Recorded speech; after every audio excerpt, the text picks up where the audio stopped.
Ecclesiastes, or, the Preacher. Chapter 1. The words of the preacher, the son of David, king in Jerusalem. Vanity of vanities, saith the preacher, vanity of vanities, all is vanity. What profit hath a man of all his labor which he taketh under the sun? One generation passeth away, and another generation cometh, but the earth abideth forever. The sun also ariseth, and the sun goeth down, and hasteth to his place where he rose. The wind goeth toward the south, and turneth about unto the north, it whirleth about continually, and the wind returneth again according to his circuits. All the rivers run into the sea, yet the sea is not full, unto the place from whence the rivers come, thither they return again. All things are full of labor, man cannot utter it, the eye is not satisfied with seeing, nor the ear filled with hearing. The thing that hath been, it is that which shall be, and that which is done is that which shall be done, and there is no new thing under the sun. Is there anything whereof it may be said, See, this is new? It hath been already of old time, which was before us. There is no remembrance of former things, neither shall there be any remembrance of things that are to come with those that shall come after. I the preacher was king over Israel and Jerusalem. And I gave my heart to seek and search out by wisdom concerning all things that are done under heaven. This sore travail hath God given to the sons of man to be exercised therewith. I have seen all the works that are done under the sun, and, behold, all is vanity and vexation of spirit. That which is crooked cannot be made straight, and that which is wanting cannot be numbered. I communed with mine own heart, saying, Lo, I am come to great estate, and have gotten more wisdom than all they that have been before me in Jerusalem. Yea, my heart had great experience of wisdom and knowledge.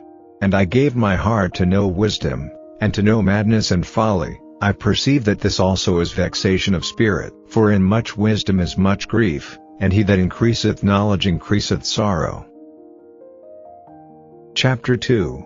I said in mine heart, Go to now, I will prove thee with mirth, therefore enjoy pleasure. And, behold, this also is vanity. I said of laughter, It is mad, and of mirth, what doeth it? I sought in mine heart to give myself unto wine, yet acquainting mine heart with wisdom, and to lay hold on folly, till I might see what was the good for the sons of men, which they should do under the heaven all the days of their life. I made me great works, I builded me houses, I planted me vineyards, I made me gardens and orchards, and I planted trees in them of all kind of fruits. I made me pools of water, to water therewith the wood that bringeth forth trees. I got me servants and maidens, and had servants born in my house. Also I had great possessions of great and small cattle above all that were in Jerusalem before me. I gathered me also silver and gold, and the peculiar treasure of kings and of the provinces. I got me men singers and women singers, and the delights of the sons of men, as musical instruments, and that of all sorts. So I was great, and increased more than all that were before me in Jerusalem. Also my wisdom remained with me, and whatsoever mine eyes desired I kept not from them. I withheld not my heart from any joy, for my heart rejoiced in all my labor, and this was my portion of all my labor. Then I looked on all the works that my hands had wrought, and on the labor that I had labored to do, and, behold, all was vanity and vexation of spirit, and there was no profit under the sun. And I turned myself to behold wisdom, and madness, and folly. For what can the man do that cometh after the king? Even that which hath been already done. Then I saw that wisdom excelleth folly, as far as light excelleth darkness.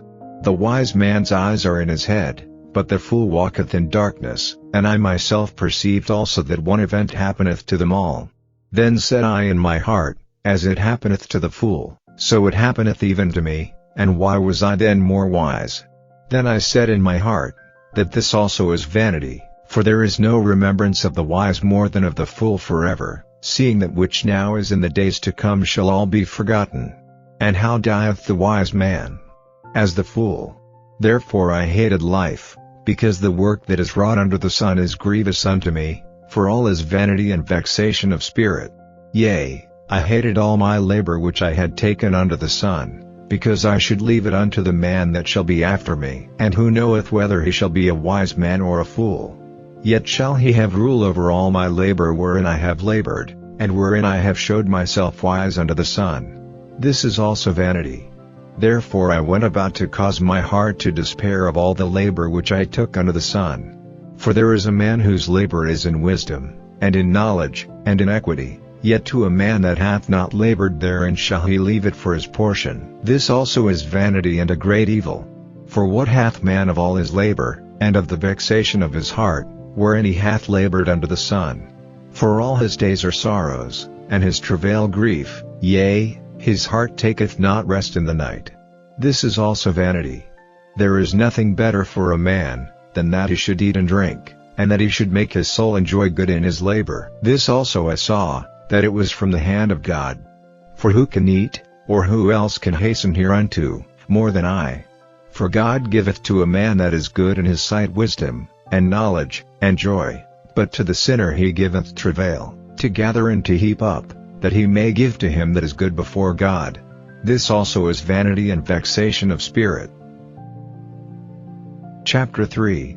To everything there is a season, and a time to every purpose under the heaven, a time to be born, and a time to die, a time to plant, and a time to pluck up that which is planted, a time to kill, and a time to heal, a time to break down, and a time to build up, a time to weep, and a time to laugh, a time to mourn, and a time to dance, a time to cast away stones, and a time to gather stones together, a time to embrace, and a time to refrain from embracing, a time to get, and a time to lose, a time to keep, and a time to cast away, a time to rend, and a time to sow, a time to keep silence, and a time to speak, a time to love, and a time to hate, a time of war, and a time of peace. What profit hath he that worketh in that wherein he laboureth? I have seen the travail, which God hath given to the sons of men to be exercised in it. He hath made everything beautiful in his time, also he hath set the world in their heart, so that no man can find out the work that God maketh from the beginning to the end. I know that there is no good in them, but for a man to rejoice, and to do good in his life. And also that every man should eat and drink, and enjoy the good of all his labor. It is the gift of God. I know that, whatsoever God doeth, it shall be forever, nothing can be put to it, nor anything taken from it, and God doeth it, that men should fear before him. That which hath been is now, and that which is to be hath already been, and God requireth that which is past. And moreover I saw under the sun the place of judgment, that wickedness was there, and the place of righteousness, that iniquity was there. I said in mine heart, God shall judge the righteous and the wicked, for there is a time there for every purpose and for every work. I said in mine heart concerning the estate of the sons of men, that God might manifest them, and that they might see that they themselves are beasts. For that which befalleth the sons of men befalleth beasts, even one thing befalleth them. As the one dieth, so dieth the other, yea, they have all one breath, so that a man hath no preeminence above a beast, for all is vanity. All go unto one place, all are of the dust, and all turn to dust again. Who knoweth the spirit of man that goeth upward, and the spirit of the beast that goeth downward to the earth? Wherefore I perceive that there is nothing better, than that a man should rejoice in his own works, for that is his portion, for who shall bring him to see what shall be after him?